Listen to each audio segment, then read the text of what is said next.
and Mr. Goran Milanov, EuroFM Vice Chairman, I invite you to the stage for making your speech, Technologies for Facility Management. Thank you. Thank you. Hello.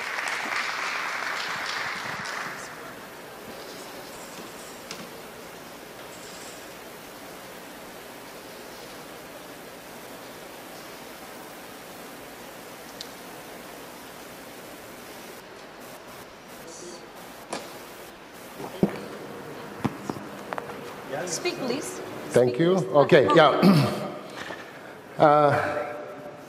Thank you for the warm welcome, and again, I'm quite happy to be here again. Always, it's a pleasure to be in Istanbul. I remember last time the exhibition area was much more smaller. The conference hall was much more smaller. The content was good, but not that good as today. And being in the role of Vice Chair of EuroFM, I would say that Turkish FM Association, I would say that Turkish FM market in general is the most fast developing market within the wider borders of Europe. And I would say that we just discussed with Mr. Matveyev, the Chair of EuroFM, that if we are not very careful, very soon you will be far ahead of us. But again, congratulations for all the things that you have been done so far, and we are happy that as a EuroFM we are here with you, and I'm pretty sure that together we will continue on that journey. The other role that I have within EuroFM is the Chief of Ambassador Program, and I'm quite happy that one of our very first ambassadors is Mr. Levent Alatlı, and he is here with us, and he is the very good chair of the Turkish FM Association. So I'm really looking forward to the third conference, so please don't miss to invite me. A couple of times we were mentioning about the start of modern FM, let's say, what, when, how, and I think that if we go in all the books, all the modern books that we have, the original or the official birthday of the modern FM is something like 1950s, around 1950s. When one of American furniture producer organized an exhibition and a conference with a single topic about influences of the furniture on employee productivity. I would say that this was quite a moment in our development as a FM industry, where we stopped thinking about, is the chiller working okay? Is it clean outside okay? But we start thinking, what's the impact of our doings to actually the recipients of our services? If what we do is good for them or not good for the building, not good for the system, not good for the lighting, but is it good for the people that are actually living or working in these buildings? I would say that since then, it's something like 70, 80 years. EuroFM is with more than 30 years history, but I would say that still we are fighting with this challenge. Maybe our previous history, because I would say that long time ago, many decades ago, we are in a FM business in a more technical part, and maybe this legacy and that our history is pulling us back a little bit, but I'm pretty sure that being in this turbulent, in the good meaning of word turbulent times, very soon we will be more, more creative and more responsive to what's happened around us. Last time when I was here, we were talking again about trends, but I think that 1 year ago we talked about trends more or less like global economical trends, and how we, as one of the biggest industries, because I think that there are a lot of researchers, where is the ranking of facilities management in the industry, and I think that almost all of the researchers that are done, how big we are in the top 5 industries, at least in Europe. So being in a top 5, it's a kind of obligation to see what are the global trends, the economical trends, in order to see how we want to develop ourselves. So looking at the global trends, and again, asking the question, should we follow the global trends? Should we try to change the global trends? Or should we invent something else? I think that today it's better to talk about the trends that we have within our FM industry, because obviously we are an industry. Despite the fact that people outside of our industry are not so, let's say, willing to accept that we're an industry, they are just saying that we are service providers. So making, let's say, parallel between the global trends and the trends that are within the FM industry, of course, I was lucky that a lot of big names and a lot of big brands that are doing research and doing analysis, they already do the job about the current FM trends. So I just have to copy and paste in my presentation, so that's the easy part of my doings. But being an industry and having the option to analyze the trends that we have, I just pick something like 5 big trends which we must, in a way, look and think how we can deal with these challenges. Integrated FM services. I think that this is one of the key issues of being a service provider before, being focused on cleaning or on technical maintenance, and taking the road to develop our service provider mentality to be an integrated FM services. Many people will ask, what is facilities management? What is exactly inside this facilities management that you're claiming to be an industry? Luckily, we have standards. Because we are an industry, we have standards. We have European norm 15221, we have ISO standards. ISO standards are still developing. So there is written, and more or less, we can say pretty sure that everything which is not core business is facilities management. And I would say that it's as simple as that. Without going in any further discussions, what is in, what is out, what is not core business should be within FM. And if there is a critical, let's say, a critical point at the core business that considers that one or another part of the facilities management shouldn't go to a facilities management provider, this should be decided in a way with the FM provider, and then to mitigate the possible risks and to secure the proper functioning and, let's say, well-being of the core business. So instead of just saying if we are an FM company which do the cleaning and the technical maintenance of the HVAC systems and electrical parts, and if our customer comes and says, hey guys, tonight I have a big delegation, business delegation from China or from Turkey, so could you please give us a catering? We say, no, we are just cleaning and we are just giving the technical maintenance. No, we have to be ready to provide all these integrated services to our customers with a clear understanding that, in a way, if we are not able to provide them by ourselves, by our internal capacity as a company or as a service provider, we have to look for our partners. And we have to look for other companies that are specialized in that. And we, as the main, I don't want to say contractor, but the main focal points of the facilities management services to a certain customer that we have, we need to know what are their requirements, what are their willings, what are their wishes, in order to be able to serve them, again, with the clear understanding that we have to know very good and very well to know their core business. So integrated FM services, yeah, it looks like something complicated, but I think that during all our conferences, during all our training courses and educations and so on, we claim that we know how to do processes, we claim that we know how to manage processes, so I think that this integration and integrated FM services wouldn't be a great challenge for us. Okay, so we already have integrated services, and let's say that we know how to do it. Then we have to go back to our customers, and I think that we have to start considering who exactly is our customer. Is my customer the big building, office building, or the big shopping mall, or that big brand, whatever it is, an IT company or production company or something else? Or my customers are the employees within this company, the people that are living there in the homes, or the people that go shopping in the shopping malls, instead of considering that the guy who signed the contract is my customer. So I think that we have to shift this focus from a customer as a legal entity to a customers that actually are consuming our services, the services that we are providing for them.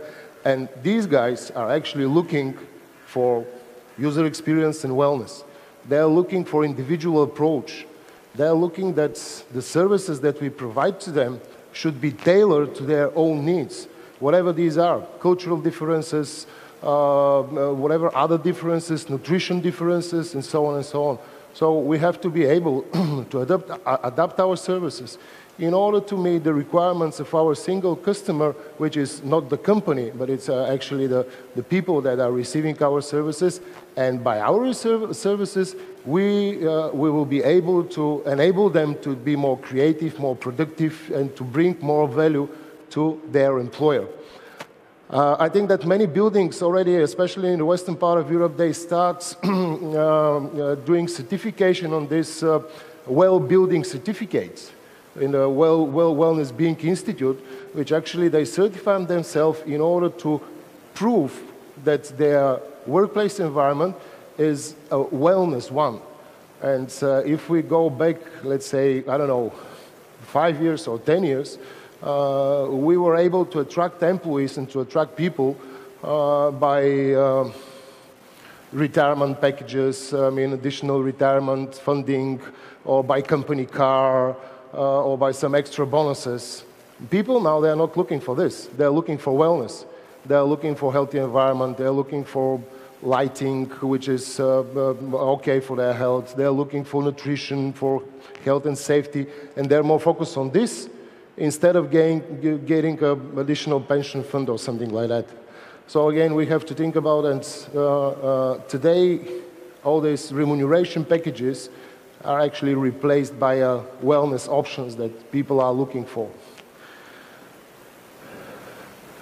Collaboration, partnership, and outsourcing seems to be the next trend which we have to face. We were talking a lot about outsourcing, and we do outsourcing a long time ago.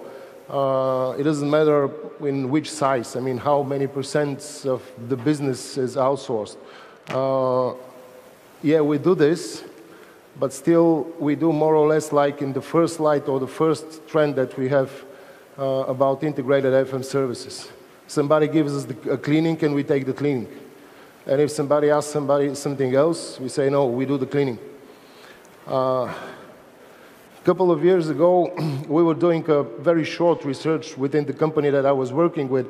And we say, okay, let's see and let's investigate what were actually the triggers that push the companies to move from product to service.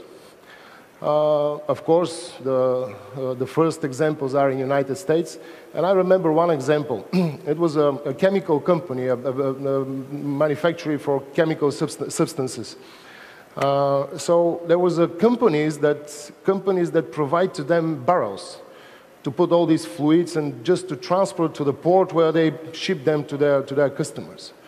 So this chemical manufacturing facility, they were buying barrels. And the companies that provide barrels, they start, really bargaining and really fighting for a better price.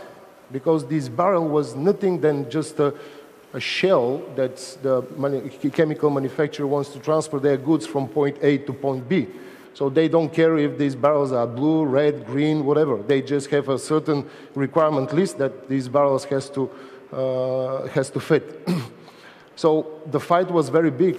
These companies, they start really making a margin for less than 1%. They were really struggling of the business. But the chemical manufacturer, they say, okay, but I really want to pay less because for me it's not an asset, it's just a normal tool.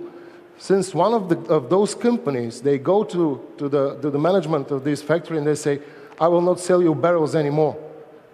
I will do the service of transporting your goods from your factory to whatever you want. So I don't want to sell you any more barrels. I want to sell you the service of moving your goods because that's the core that this company was looking.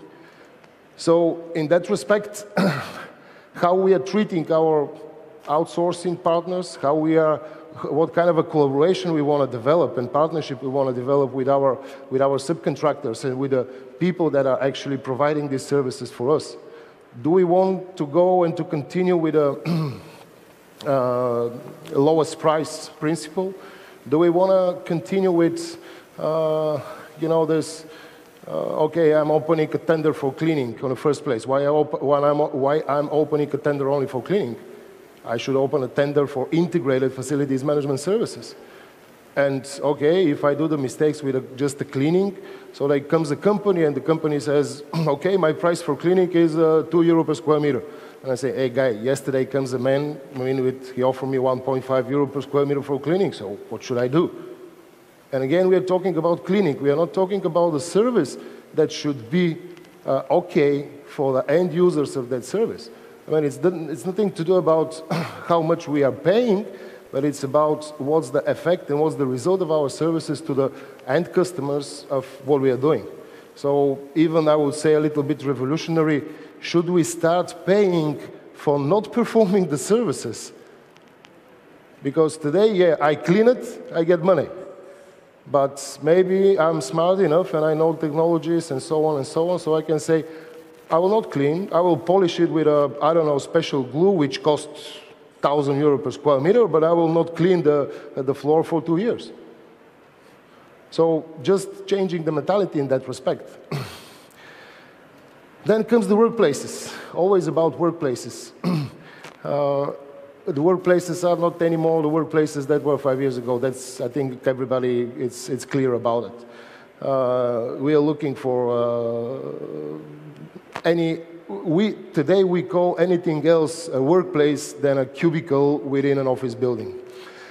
So these workplace developments are also something that our end customers are requiring to be able to do their job, whatever they are. And in that respect, we should think how we can provide this to them. Connectivity is one of the things that is quite critical. The office space, okay, the small and medium companies, they already are feeling quite comfortable with the co-working spaces, co-working offices and co-working workplaces. It's no problem. But also big companies, they start talking about workplace or space as a service. So can we be flexible? Also, this is going to a real estate, of course, but can we be flexible in this manner of providing these people a flexible solution for the square meters of office that they need in a certain moment, and not just they need for a 5 or 10 years rental contract.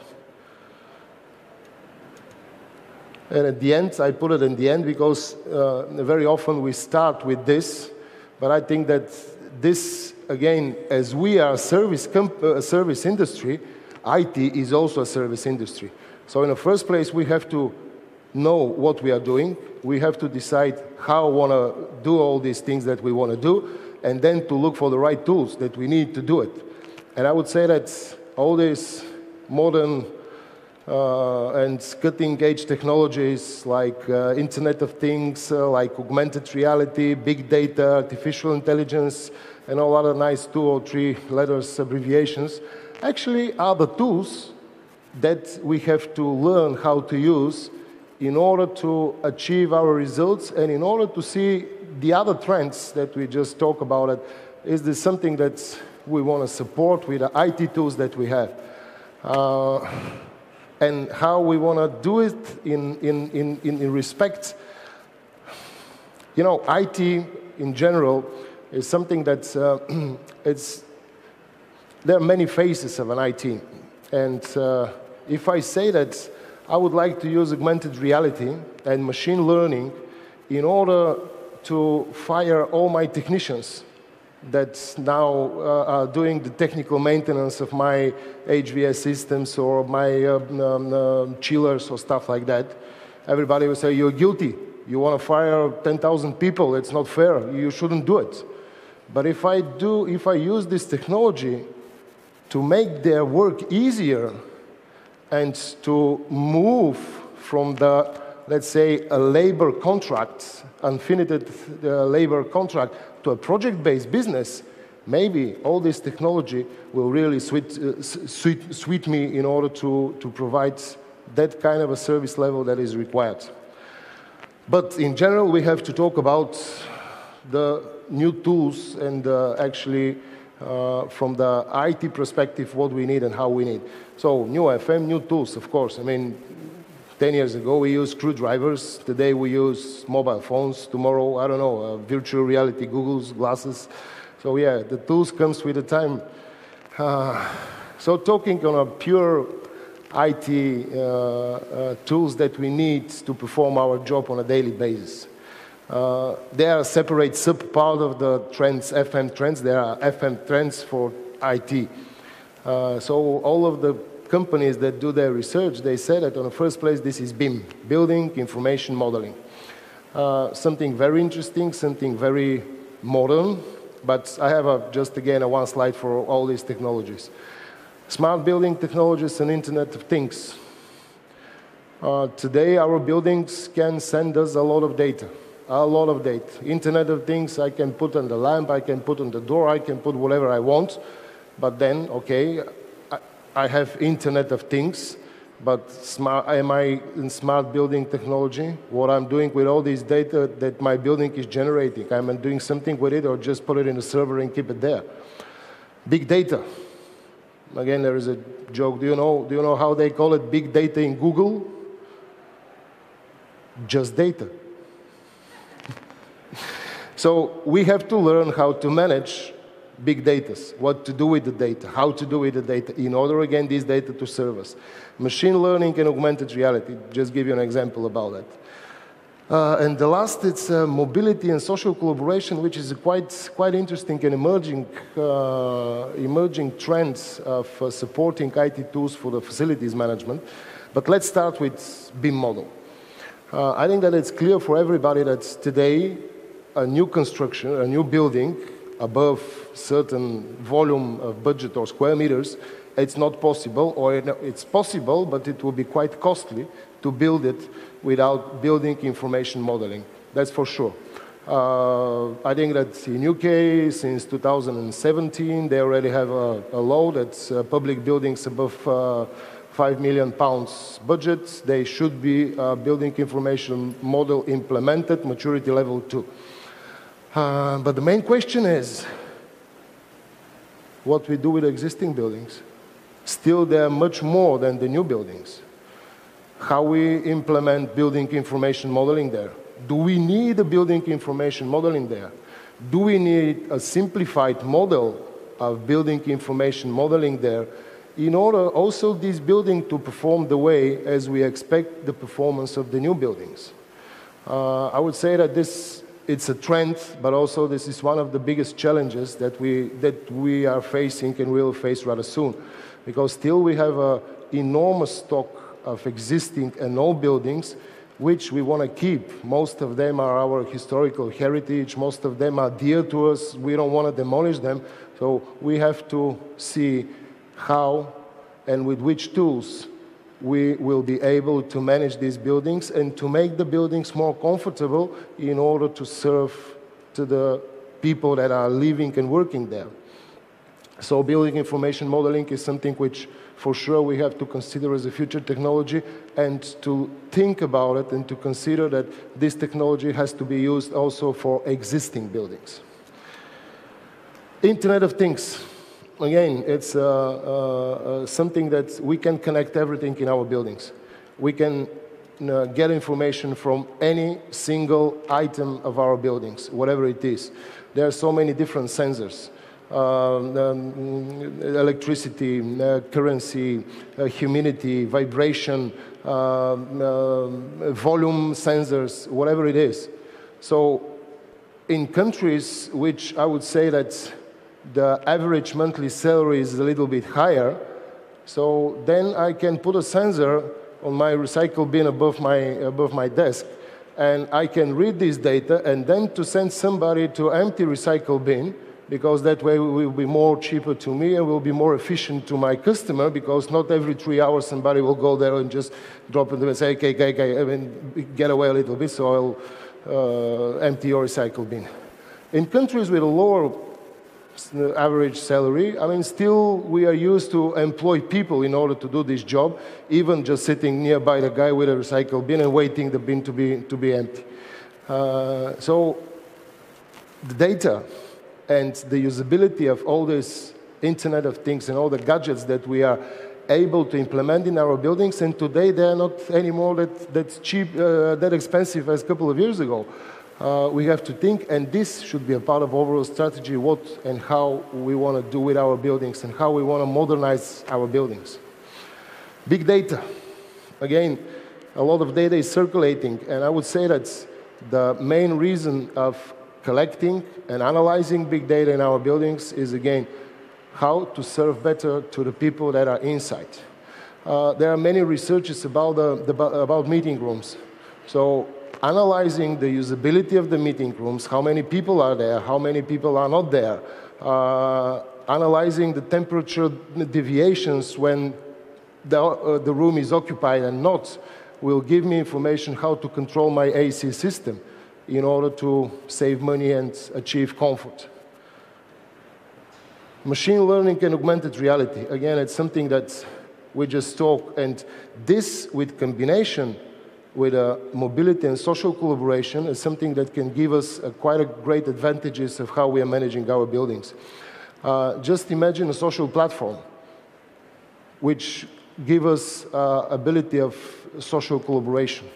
So if I ask all the technicians that I have with a certain level of qualification just to register in that platform, so I would be able to contract many buildings, and if I have a certain task to do, I can just rise up a task inside my social platform and say, hey guys, I need a technician tomorrow on that and that address to do that and that job.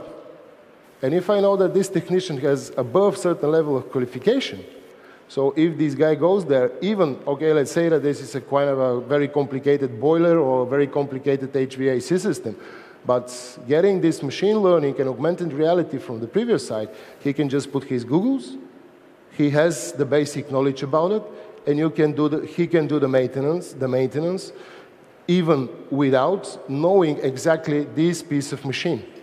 And even going back, the big data. If I collect the big data, and if I really know how my equipments are working, so I will forget about developing any more preventive maintenance plans. I will develop proactive and predictive maintenance plans. I will not do just charts, checking the HVAC system every 6 months, checking the electrical shaft every 1 month. So I can use the IoT, the Internet of Things, and to equip all my buildings and equipment with sensors, so I will know with quite a high accuracy when exactly part of my equipment will go down, so I can send a technician not every 3 months, but I can send a technician 3 hours before the failure. And combination of all this, trends, tools, and abilities that we have now will actually help us to serve the previous trends that we are talking about, integration, about wellness, about well-being, and to be able to help the global trends that we were talking. But for sure, we are on quite an interesting way of development. Quite a challenging time is ahead. And all of us, we are talking that we have to change, we are changing. Sometimes I feel that, can we change a little bit faster? Can we do things a little bit quicker? But for sure, I'm happy that I'm in that industry right now, and yeah, the future will be interesting. Thank you for your attention. Thank you, Mr. Milanov. Thank you for making your speech. We have a small gift for you. Okay. Ömer Terzi, TRFMA Yönetim Kurulu üyesi, plaketini vermek üzere sahneye davet ediyoruz efendim sizi. Hoş geldiniz. Thank you, sir.